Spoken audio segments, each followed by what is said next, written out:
Bonjour à tous et à toutes, ravi de vous savoir nombreux. Bienvenue dans l'invité de la rédaction de l'AGP, un entretien que je ne cesserai de rappeler, qui consiste à décortiquer l'actualité en invitant des personnalités dans leur domaine d'activité. Fini les examens nationaux, les évaluations nationales. Et justement, j'en parle avec le directeur de l'éducation de Kaloum, M. Ibrahim Yatara, une commune, je rappelle déjà, qui s'est nettement distinguée par rapport au déroulement de ces évaluations. M. Ibrahim Yatara, bonjour. Bonjour. Je rappelle que vous êtes le directeur communal de l'éducation de Kaloum, mais bien avant, vous avez occupé d'autres postes. Vous avez été chef section à la direction nationale de l'enseignement technique et de la formation professionnelle, cadre honoraire de l'IPN, puis enseignant en physique à l'Institut Polytechnique de Conakry. Et entre autres, vous avez été ancien élève de l'école normale supérieure de Manéa. Première question, quel regard portez-vous sur ces évaluations? Est-ce que vous êtes satisfait? Globalement, on est satisfait de ces évaluations. En tout cas, au niveau de ma juridiction. Parce que la satisfaction d'une évaluation dépend du respect des codes de conduite, dépend du respect des règlements généraux édictés par les services compétents en la matière, qui est la Direction générale du service examen et contrôle scolaire et l'inspection générale de l'éducation. D'accord. Tout couronné par le cabinet. D'accord. Qui est présidé par M. le ministre Jean-Paul Sédi. D'accord. Je le disais en prologue de cet entretien, ce qui fait la particularité de ces évaluations dans votre commune, c'est qu'aucun surveillant n'a été éliminé, ni un délégué, sauf qu'à la dernière minute, un candidat a été renvoyé. Quelle est votre appréciation par rapport à cela? Mon appréciation, je trouve ça très normal. Il ne peut pas avoir un examen 100% propre. Quand vous réussissez votre examen à 98, 80, même à 80%, vous devez vous sentir satisfait. Surtout un examen qui a tenu compte avec le nouveau dirigeant en tête de notre département. D'accord. Ils ont tenu compte de tous les acquis positifs. Ouais. Et ils ont apporté leur marque, leur touche, en cherchant à baisser la pression. D'accord. En rendant le cadre de ces examens très paisible. D'accord.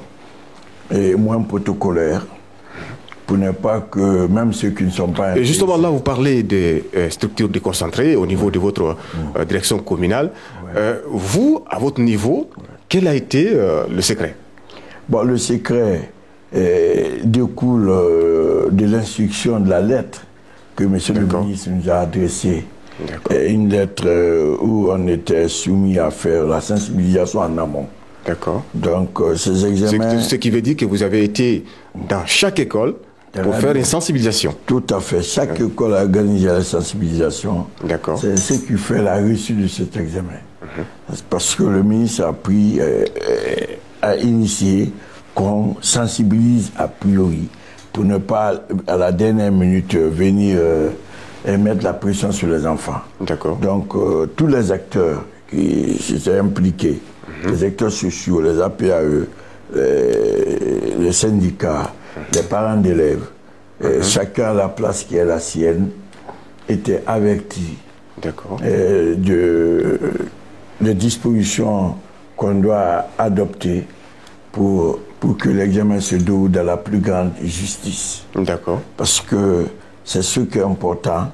Et la justice, quand le ministre insiste beaucoup sur ça, par exemple, un surveillant qui montre, ou bien qui montre sa position de faiblesse, une position laxiste, dans une salle de classe, alors que dans l'autre salle de classe, la position est durcie.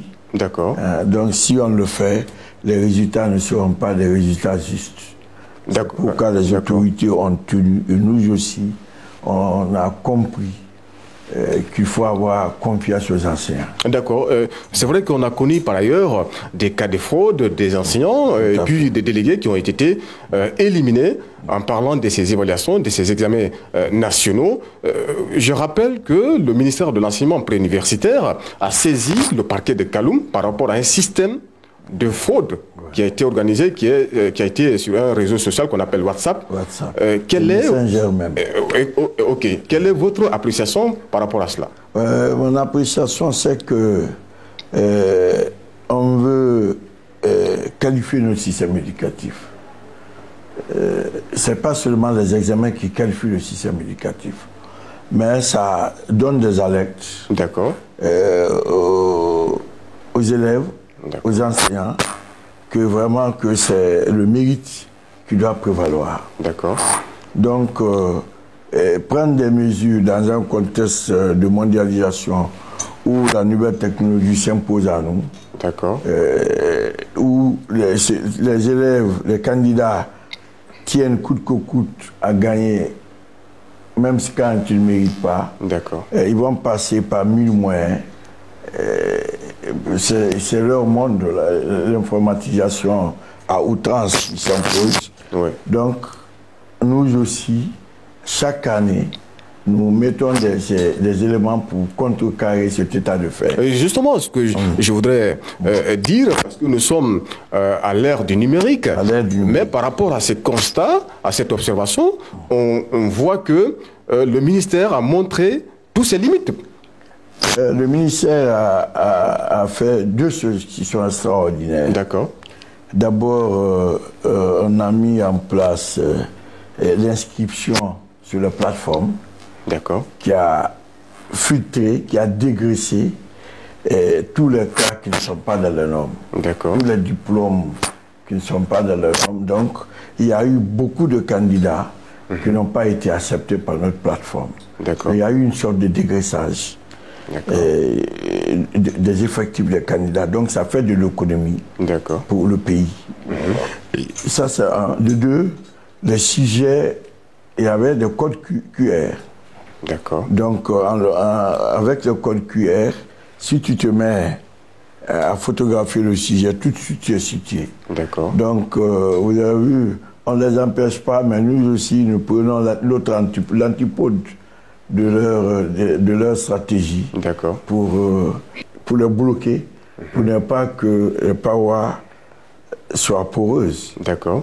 Pour ne laisser la chance qu'au meilleur de passer. La question suivante, je me suis évertué à recueillir des propos des candidats dans les différents centres. Je me suis promené, j'ai recueilli des propos des candidats qui disent qu'ils sont vraiment satisfaits du dispositif, d'autres qui disent qu'ils sont inquiets de la présence des hommes en uniforme. Par rapport à ce climat, à cette atmosphère, quelle est votre appréciation, surtout sur le dernier aspect? Oui, mais là je peux vous garantir, je ne sais pas ce que je peux passer ailleurs. D'accord. Mais les services de sécurité se sont bien... Le ministre a tenu. Ils étaient là, c'est pour sécuriser les examens. D'accord. Ils ne sont pas rentrés dans la salle de classe parce qu'on tenait à avoir un examen paisible, un climat très apaisé. Mais sauf que quand ces hommes en uniforme sont munis d'armes, quand même c'est un peu effrayant. Ils ne sont jamais allés dans la salle de classe. Une fois que les épreuves lancées, chacun jouait son rôle sans armes ni rien. Les examens, ce n'est pas seulement l'aspect pédagogique qu'il faut voir. Il y a l'aspect sécuritaire. D'accord. Il y avait les services de santé, mais aussi les services de sécurité. La gendarmerie et la police. Ceux-là, c'est l'occasion pour moi de les féliciter, les encourager. Oui, l'autre aspect qu'on a échangé en offre, c'est par rapport à ces déploiements des candidats. Vous faites la particularité par rapport aux autres communes. C'est-à-dire, il y a certains candidats qui sont restés dans leur école respective. Comment ça s'est passé? Vous n'oubliez pas que c'est une petite commune. Il y a notre marge de manœuvre n'est pas tellement ça. D'accord. Compte tenu de l'effectif qu'on a. Donc, quel que soit le savant dosage que les services techniques, à travers nous sur l'examen, tenteront de faire, on peut se retrouver, mais l'important, c'est que les surveillants, les délégués, et le coordinateur, le chef de centre et les secrétaires, quand ils jouent pleinement leur rôle, on aura un examen propre. D'accord. Et c'est ce qui a été fait quand même à Kaloum. Alors l'autre question que je voudrais vous poser, Monsieur Yattara, quand vous avez plus de 1200 candidats au BEPC, 1331 autres candidats au bac, 2091 au CEE, certificat d'études élémentaires. Tout à fait. Est-ce que ces évaluations, ces examens, c'est une manière aussi de vous évaluer, vous, encadreur? Tout à fait. Tout à fait. Les évaluations, en évaluant les enfants, on s'auto-évalue aussi. D'accord. C'est ça la réalité. Est-ce que, à travers les résultats, parce que si j'ai quand même été à la hauteur, je m'attends, sauf par surprise, à avoir des résultats très améliorés au niveau de ma juridiction. Par rapport aux autres communes, c'est la même inquiétude, c'est le même souci par rapport à la réussite. D'abord, par rapport, c'est-à-dire que les autres communes, ils ont beaucoup plus de difficultés parce que les écoles sont enclavées. D'accord. Nous, les écoles ont des accès faciles, bien clôturés. Et pourquoi souvent on a la visite de beaucoup de nos autorités. D'accord. On a eu le privilège d'être visité par tous les grands commis du MEPIA, le ministre, le secrétaire général, le chef de cabinet. Donc pour nous c'est le privilège et que la chance d'ailleurs pendant le baccalauréat, la dernière épreuve, c'est le ministre même qui a lancé les épreuves au niveau de notre centre. D'accord. EP Centre. D'accord. Une école centenaire. Oui, c'est vrai que j'ai fait une petite enquête sur vous. Cette semaine, vous avez visité le lycée 2 octobre où se déroulent les corrections du CEE, certificat d'études élémentaires. Quelle a été votre impression une fois sur le terrain? Je suis le superviseur de ces examens. Et la moralité de ces examens, la bonne moralité dépendra en grande partie de moi. Donc il faut que je me déploie sur le terrain. D'accord. On a notre salle de correction, c'était à EP Kansamori, à Mam Samoy Touré. Mais pourquoi ça a été délocalisé? Ouais, ça a été délocalisé. C'est notre centre de calcul qui a été délocalisé.